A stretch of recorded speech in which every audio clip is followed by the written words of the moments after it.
Hey, and welcome to Fruitful Friday. I like Fruitful Fridays. I like Fridays that are filled up with good stuff. You know, especially at Friday night, you go out for a great meal. You have the end of the week, you get a good paycheck. We might get paid on different days, but you know what I mean. It's just fruitful. It's just it's the harvest day of the week, and then you rest on Saturday. But this is the day where everything kind of pulls together, and that's what I want to do for you in these times that we have together. So, I think there's a question on the table. What's an extraordinary life? Or what is the life that's beyond the ordinary? It's telling that Paul writes us in the Bible, and I'm going to tell you something.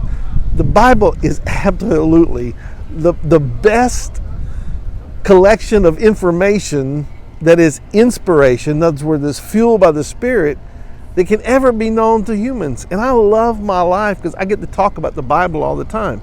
And so many people are scared of the Bible, and so many people shun the Bible, or so many people run away from the Bible or hide from the Bible because they think it's bigger than them. But it's not bigger than them.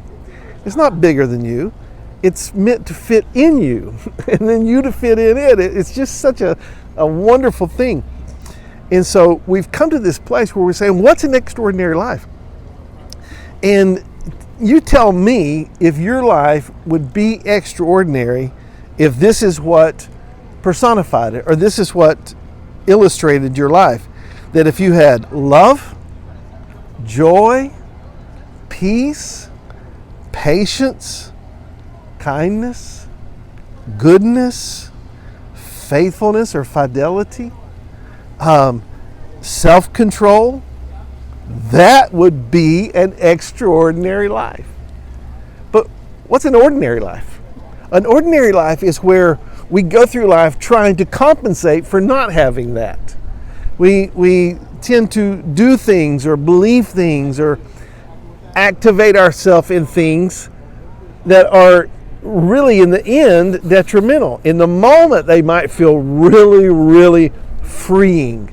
They might feel really, really good, but it doesn't pan out in the end. These are things that don't pan out in the end. And so Paul writes this, and he says this. He says the things that we concern ourselves with because we feel like we're missing out, we feel like we're missing something, we feel like we need something for our life. He says these things are evident. We see them every day in human life. We've seen them in our life. And he says what they are. He said they're evident. He said it's adultery.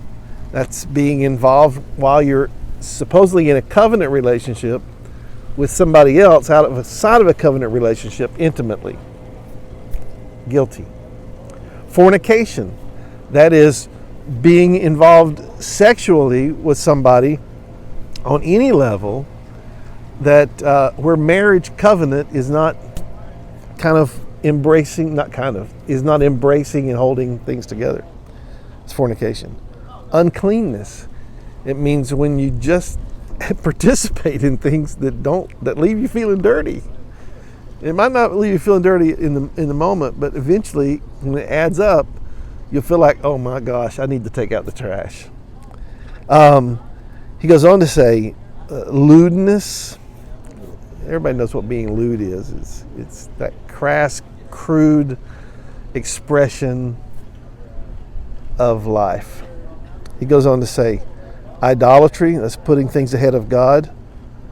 Witchcraft, and that word witchcraft there comes from the Greek word that has to do with pharmaceuticals, it's drugs. In other words, it's substance. Substance is to prop up our life. Or, witches or true fortune tellers, things like that. And then he goes on to say,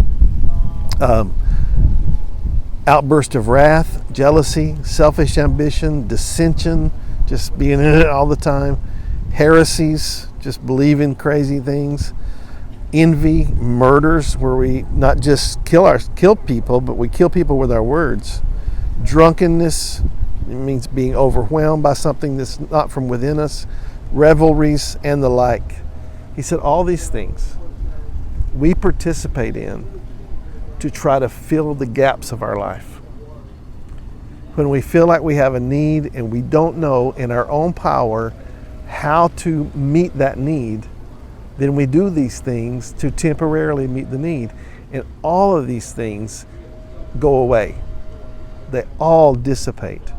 He said, but the fruit of the Spirit is love, joy, peace, patience. And that's where we are today, in patience. I love the Greek word is actually a combination word there that means, put two words together, long suffering. It means patience to avoid outburst or wrath, or it's not being emotionally controlled. I think that's the best way to put it. That the fruit of the recreated human spirit is that we are not controlled by our emotions. That's what this word patience there means. And the Bible says in a different place, it's so cool, in patience possess your soul. In other words, your mind, your will, and your emotion, you be in charge of that with patience, with long suffering, learning how to put up with things and not let external circumstances or opinions or words or anything from outside of you control you. That is the fruit of a recreated human spirit. That is an extraordinary life. Now, I want an extraordinary life, and I want you to have an extraordinary life. So stay with me, because coming back next week, we're going to talk about more of what it means to live an extraordinary life. I'm Phil Underwood, and we're asking the question, what is an extraordinary life? See you next time.